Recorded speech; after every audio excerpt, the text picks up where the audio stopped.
Desho tarti hunting at Tole Medihujantanai, Arazona Madara, Terfala Tole Gumbe. The hay is a Aratunere, Hono dish money either the Nalar, dish Ferrajanit.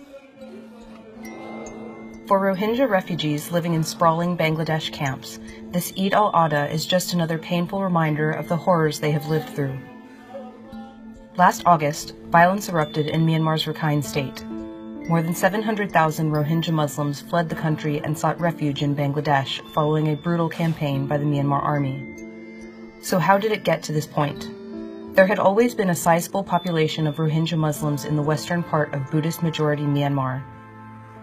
But year after year, they have been persecuted with laws that denied them basic rights such as citizenship.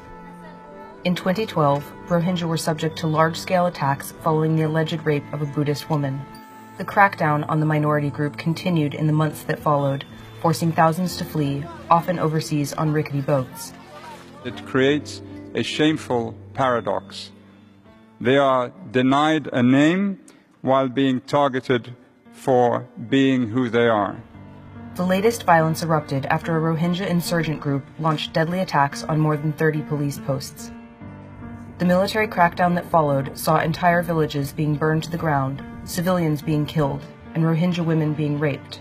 While the United Nations has called this operation a textbook case of ethnic cleansing, the Aung San Suu Kyi-led government has categorically denied those charges.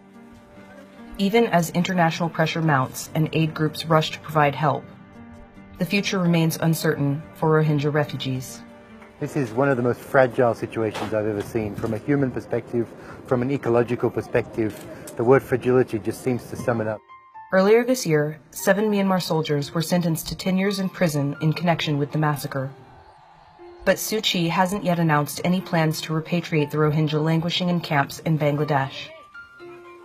And until then, the world's most persecuted minority lives in limbo.